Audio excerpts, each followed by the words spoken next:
মনে পড়ে কি শৈশবের সেই দিনগুলি? বিলের ঠিক মাঝখানে একটা কুয়ো, আর সেই কুয়োতে শীতের সময় মাছ ধরা, প্রচুর পরিমাণে ঠান্ডা পানি, কিন্তু ঠান্ডা তো আর মাছ ধরাকে আটকায় রাখতে পারে না। হ্যালো হোয়াটসঅ্যাপ গাইস, কি অবস্থা সবার? আজকে নতুন একটা ভিডিও নিয়ে তোমাদের সামনে হাজির হয়েছি।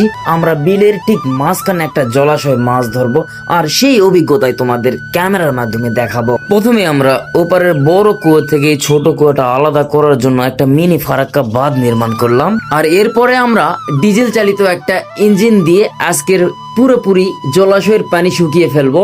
দর্শক, মেশিন স্টার্ট করার পরে জলাশয়ের চারিপাশে যেগুলা কচুরিপানা ছিল সেগুলা পরিষ্কার করা হচ্ছে, যাতে জলাশয়ের ধারে কোনো মাছ বসে যেতে না পারে। শীতের সময় কচুরিপানার ভিতরে যে এরকম কিছু টাকি মাছ উঠে আসে, আর আমার চোখে ধরা পড়ার সাথে সাথে আমি ওকে তুলে নিলাম, কারণ একটা মাছও রেখে আমরা যেতে চাচ্ছি না বাসায়। কিন্তু পানির মাছ তো রেখে যেতেই হবে, কারণ যেখানে পানি থাকবে সেখান থেকে সব মাছ ধরা অসম্ভব ব্যাপার। আর কচুরিপানার সাথে এই যে দেখো আরো একটা, আমরা বলি এটাকে চোপড়া মাছ, এই চোপড়া মাছও উঠে আসছে।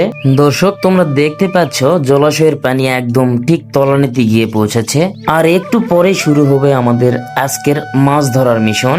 এগুলা জলাশয়ের পানি ডিজেল ইঞ্জিন দিয়ে শুকানো খুবই কষ্টের ব্যাপার, তাই বারবার মেশিন স্টার্ট করতে হচ্ছিল, কারণ কচুরিপানার শেকড়গুলা মেশিনের নলে বারবার আটকায়, এজন্যই বারবার মেশিন স্টার্ট করতে হয়। দর্শক, দেখতে পাচ্ছ সেই সকাল থেকে দুপুর পর্যন্ত পানি নিষ্কাশন করার পর অবশেষে মাছ ধরতে শুরু করলাম।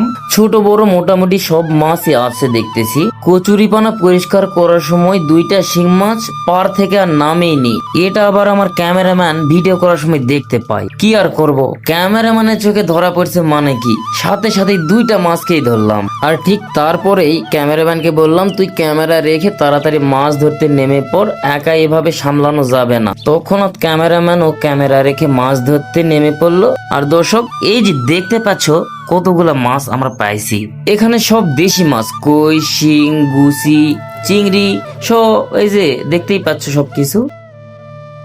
হ্যালো হোয়াটসঅ্যাপ গাইস, তো আমরা একদম ভিডিওর শেষ প্রান্তে আছি।